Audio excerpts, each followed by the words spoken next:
Good day, church family, and welcome to the LJCC update for July the 30th. Thank you for joining us today.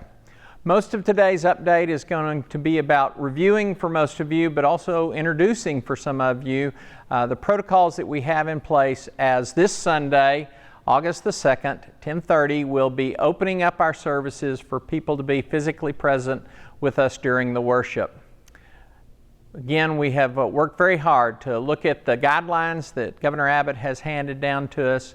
We've also learned a few things from the last time, and so we're going to be implementing a few changes as well. So be sure and pay attention to the protocols that are going to be enumerated in the video to follow. Before we get to that, though, I do want to say, and I hope that you'll join me in saying thank you to our elders. It's not an easy decision to discontinue, and it's been an even more difficult decision about when it's appropriate to reopen and again have face-to-face opportunities, as well, of course, as the live stream. They put a lot of prayer into it and worked real hard to make good decisions, and so I hope that you'll say thank you to them in this process. So I want to encourage you, watch all the way to the end, trying to make it as lively and interesting as possible, and we'll see you on the other side. The elders want to stress that all those who are in the state's defined high-risk categories should continue to stay at home, enjoy our wonderful live stream worship. In addition, there'll be some of you who'll still want to wait a little before gathering. We affirm your decision and appreciate your caution. In addition to those that are in the high-risk category, we ask that you stay away if anyone in your family has a temperature greater than 99.9, or you have cold or flu symptoms. While we will do our best to have infection risk protocols in place, there'll still be some risk of exposure. Because they're proven to be one of the best and easiest ways to prevent the spread of the virus, the elders are asking that not only do you wear your mask into and out of the service, but we also encourage you to wear them during the service as possible. First, as we were doing when we were originally gathering, we ask that everyone enter through the Welcome Center. Before you come in, please disable the Wi-Fi feature on your cell phone or any portable device. When you enter the Welcome Center, we ask that everyone use the hand sanitizer that will be available near the entrance. Then as you come through the Welcome Center, there will be greeters and ushers who will welcome you and hand you a copy of the Caring and Sharing. They will also direct you to self-contained communion sets to pick up and hold on until the proper time in the service. More on that later. Finally, we ask that you not assemble in the Welcome Center, but head into the auditorium. As requested, we only use every other row of seating available, and family groups, or those who came together, are expected to be separated by 2 seats, basically 6 feet. When you get to your seats, feel free to visit with those around you. We want you to know that everyone who is volunteering to either be a greeter or an usher will have their temperature taken and recorded, as well as being required to sanitize their hands as they enter the building. And they will also be wearing fabric facial masks. Second, at this point, we will not be serving coffee and the drinking fountains will not be available, but you are welcome to bring your own bottled water with you into the auditorium. Third, while most of the hallways and classrooms will not be accessible, our regular bathrooms will be available for use, and the bathroom doors to enter and exit the hall will be propped open to avoid the need to touch. Fourth, families with children of any age need to remain together before, during, and after service. You will be asked to keep your children with you until you exit the building. If you need to leave with a child during service, the classrooms along the main hall will be available for single use, and no one else will be with you or no room will be used until it has been cleaned further in the week. Also, at this point, there will be no nursery, stage 2, praise kids, or limitless kids, but we do hope to have a safe and sanitary way to begin those Kids for Christ programs as soon as possible. While we wait for those programs to restart, there will be children worship handouts and a small set of crowns available to help families. Fifth, you're probably aware by now that there are some changes to our normal worship routine. Here are a few examples. As mentioned earlier, you will pick up a self-contained communion set so that there will be no passing of plates during the service. Note that it has a clear, flexible plastic part that you pull off to get to the bread. And then it has a hard but yet creased foil lid, and this is where it gets a little tricky. Just don't get in a rush and you won't spill anything. But that's how it works. If for whatever reason your conscience is concerned about this method, you can pick up packs of traditional communion supplies here at the church when you're here and partake when you get back home. Along this same line, there will be no passing of plate for a collection. Instead, back in the foyer, there is a Giving Back to the Lord box in which you can drop your donations. We're asking that you'd please place, if you have cash, in the envelopes that are provided at your seats before depositing it in this box.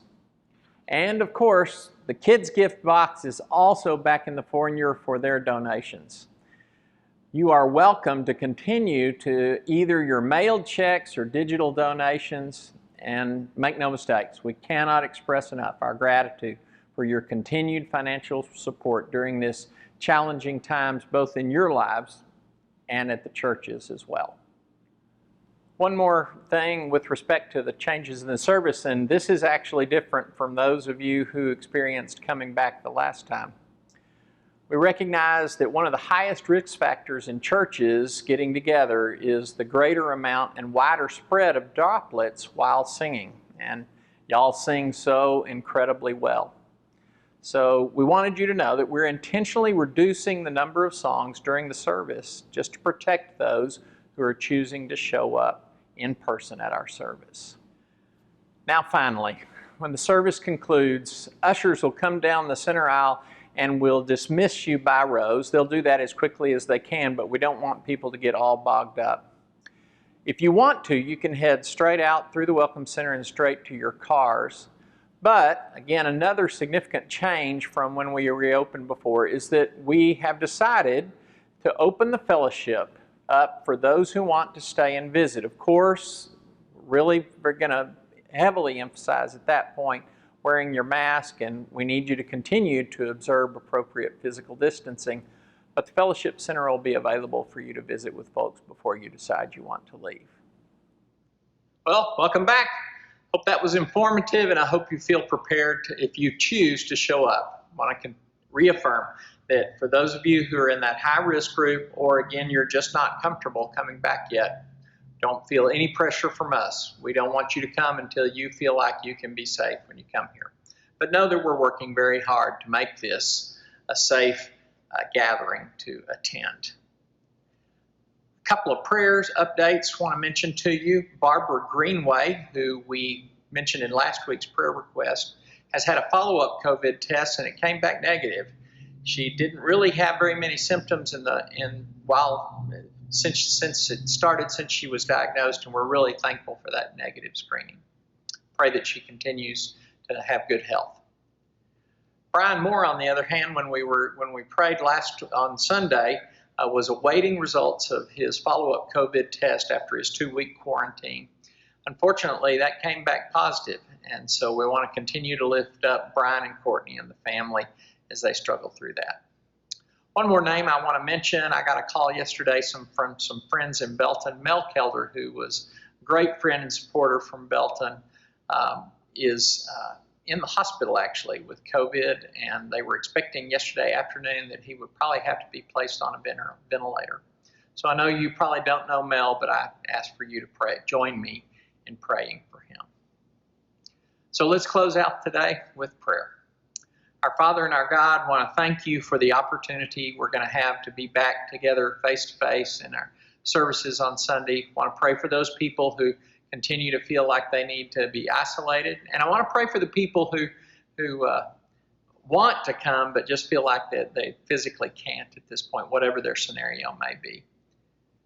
Father, we lift all of us up, and we pray that you would again, bind our hearts together, and that you would give us a sense from your Spirit of how to encourage and help and hold on to each other through this difficult time.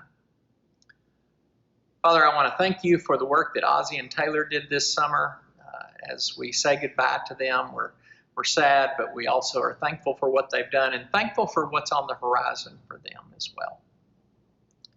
Father, I want to specifically mention Barbara Greenway and give you great thanks for your healing touch in her life, and we pray that her health continues to be as strong as possible. We lift up Brian Moore to you, and again, mourn this second positive screening result, and we pray that, again, your healing touch might make his symptoms as small as possible, and particularly that there'll be no spread in the family at all. Bring him back to his full health and his full ability to participate in life the way that he wants to. Finally, Father, you know Mel's situation better than any of us do, and we know that you're present with him. We lift him up to you. We place him in your hands because they're the very best hands for him to be in. And so we look forward to the way that you're going to be glorified through that process. Father, I continue to lift up our elders as they continue to do their best to lead us in very difficult and ultimately unknowable situations. Pray that you would bless this decision to reopen our services. Father, thank you for the opportunity to be your children. As we look at our neighbors, may we always see not so much what makes us different, but may we see the way that we are all created by you, all loved by you, and should always be cared for and respected on equal footing. That's the way we would want others to treat us. So let's be sure, help us to treat others in that way. We thank you for Jesus, who showed us how to do it, in such a remarkable and powerful way. Father, it cost him his life. Pray that we would be people who would be willing to lay down our own lives in whatever means is necessary so that you can be glorified, so that we can love each other. Thanks for Jesus. And it's in his name that we pray, and we all say, amen. Good to see you. Thanks for watching.